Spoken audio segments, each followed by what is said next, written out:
Hola, hola queridos y queridas estudiantes.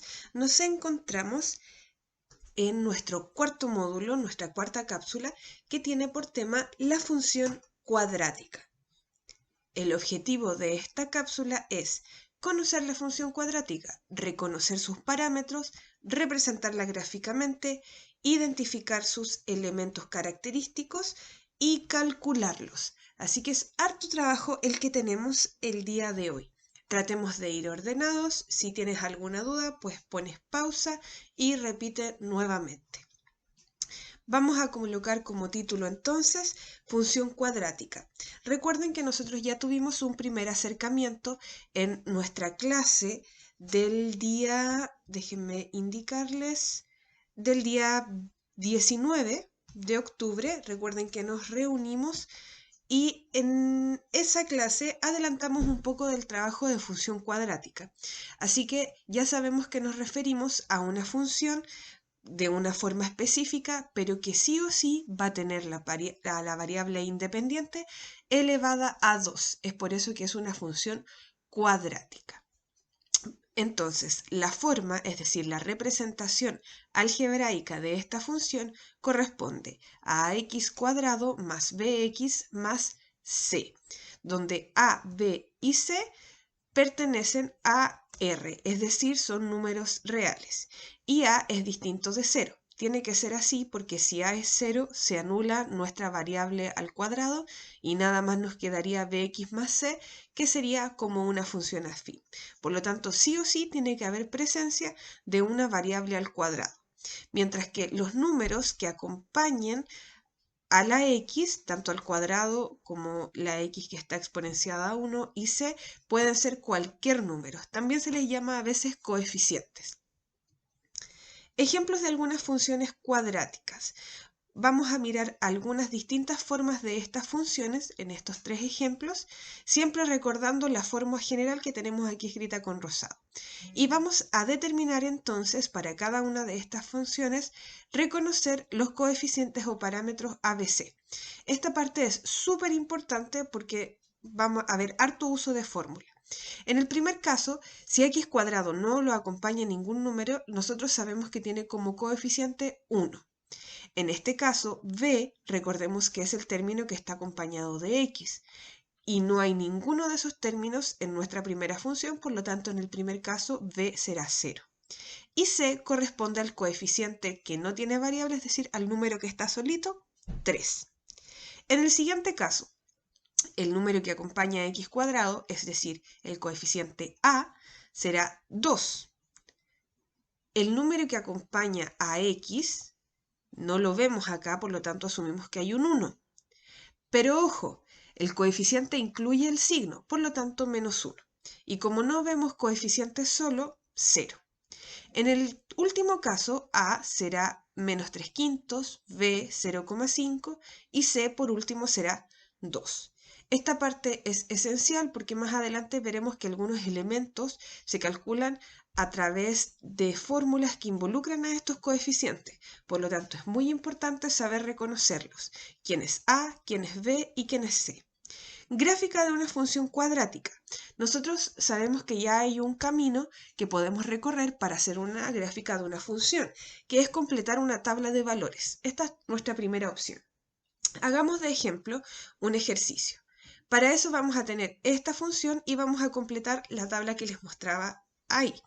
Vamos a tener entonces a manos la función y el primer número que nosotros necesitamos evaluar es el menos 4. Es decir, voy a calcular f de menos 4.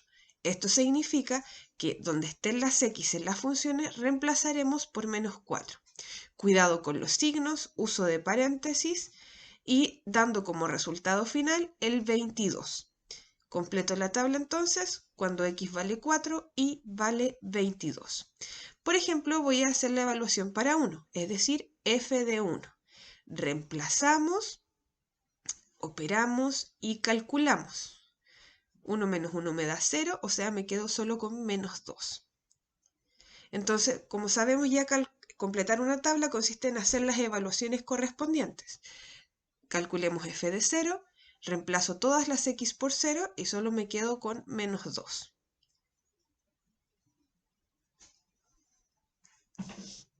De este modo entonces vamos a completar toda la tabla. Yo me voy a adelantar un poco y voy a completar toda la tabla que está acá con las evaluaciones correspondientes. Ustedes después en detalle en el documento PDF de los apuntes pueden mirar con más detención. Pues bien, ahí se dan cuenta que ya la completé, así que avancemos a la parte gráfica. De esta tabla entonces, que está acá, yo saco los puntos, las coordenadas x, y. Los anoté aquí en un costado con verde para ir guiándome y no tener que subir tanto arriba para abajo. Vamos a ir entonces ubicando los puntos en nuestro plano cartesiano, aquellos puntos obviamente que podamos ubicar dentro de este espacio. Este punto menos 4,22 me queda muy lejos, así que voy con el siguiente. Menos 3,10, menos 2,4, ahí lo pongo, menos 1,0, ese queda en el mismo eje X, 0, menos 2, este queda en el mismo eje Y, 1, menos 2, más abajo, ahí que me queda a la misma altura del anterior, y 2,0, que eso significa que va a quedar en el eje X. Una vez que tenemos todos los puntos puestos, ya sabemos nosotros que la forma de esta función es una parábola, por lo tanto tenemos que tratar de esbozarla a partir de estos puntos. Claramente, si yo más puntos tengo, más perfecta me va a quedar la parábola, porque voy a contar con más información. Cambié el esbozo que hice por un gráfico un poco más bonito, y vamos entonces ahora a reconocer los elementos característicos de la parábola. El primero es la concavidad. Tenemos dos, positivas y negativas. Y esta concavidad, es decir, hacia dónde se abre la parábola, depende del signo del coeficiente a. Si es positivo a, la parábola tiene concavidad positiva como nuestro ejercicio, como nuestro ejemplo. Si fuese negativa, estaría apuntando hacia abajo. Elemento 2, eje de simetría. El eje de simetría tiene una fórmula de cálculo y es x igual a menos b partido en 2a. ¿Qué es el eje de simetría? Es la línea vertical imaginaria que nosotros podemos trazar al centro de la parábola, dejando dos alas que son totalmente simétricas, iguales, como un espejo. Veámoslo en el gráfico anterior. Entonces trazo una línea imaginaria justo por la mitad y ese será mi eje de simetría. Aunque ojo, porque la fórmula dice x es igual a menos b partido en 2a. Esto significa que el eje de simetría en realidad es un punto, un número en el eje X. Por lo tanto, si tuviésemos que ubicarlo correctamente, será ahí. Y desde ese punto de eje X sale esta línea vertical, el eje de simetría. Nuestro tercer elemento es el vértice, que nosotros podemos definirlo como el punto más alto de la parábola o el punto más bajo de ella. Como es un punto, tiene una coordenada x y una coordenada y dada por esa fórmula. Entonces, el vértice, cuando la concavidad es positiva, es decir, abierta hacia arriba, será el punto mínimo, y cuando la concavidad esté abierta hacia abajo, será el punto máximo. En nuestro caso, encontramos un punto mínimo, que es ese punto que está ahí. Nuestro cuarto elemento corresponde a las soluciones o raíces de la parábola. Estos son los puntos de intersección de la parábola con el eje X.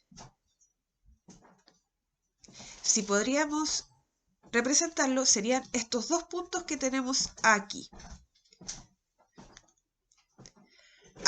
Como son dos puntos, dos raíces, se le llaman x1 y x2. En nuestro caso, ahí estarían marcados en nuestro ejemplo. Para obtener el valor de estas soluciones o de estas raíces, existe una fórmula llamada fórmula general. Es una de las tantas estrategias que se puede utilizar. Nosotros por ahora solo nos concentraremos en esta. La fórmula tiene la siguiente expresión. Todas las fórmulas que hemos visto pueden ustedes ir anotándolas en un reservorio, haciendo un resumen de formulitas porque las vamos a ocupar harto. El último elemento será la intersección con el eje Y, que corresponde al punto del eje Y donde intersecta, es decir, choca con la parábola. Ejemplo, si yo tengo un gráfico y una parábola acá, el eje Y lo marco, lo voy a destacar aquí con amarillo, y donde choca la parábola con el eje, ese es el punto de intersección. En nuestro caso será ese que está ahí.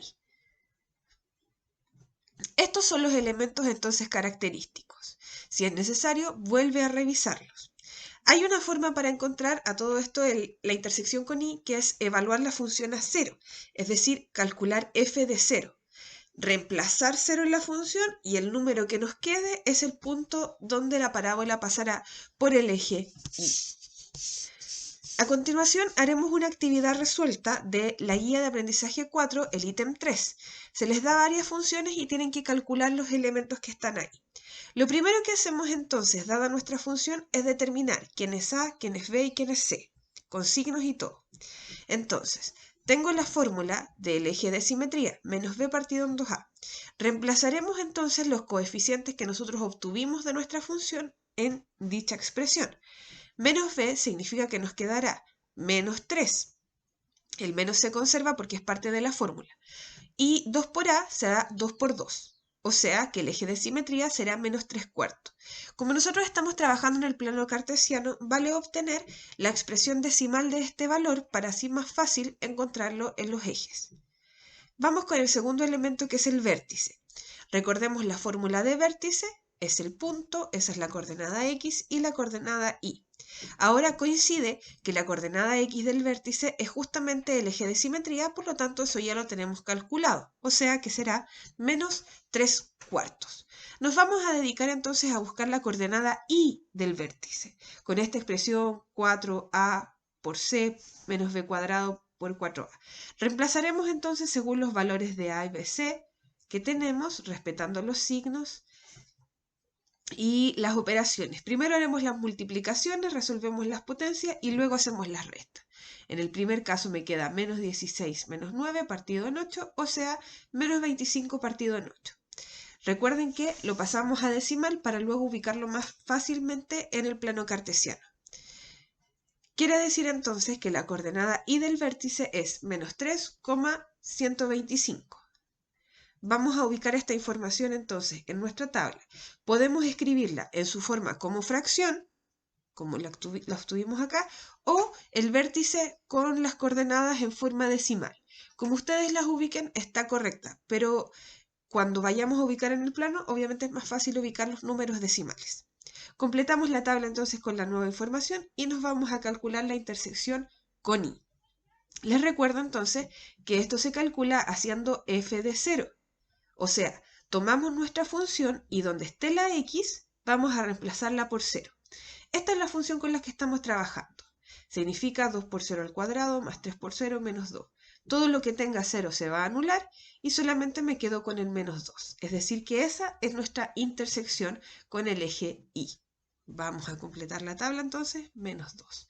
El último paso será calcular las raíces. Ya saben que nos vamos a ayudar de la fórmula general, que es la que estoy escribiendo a continuación.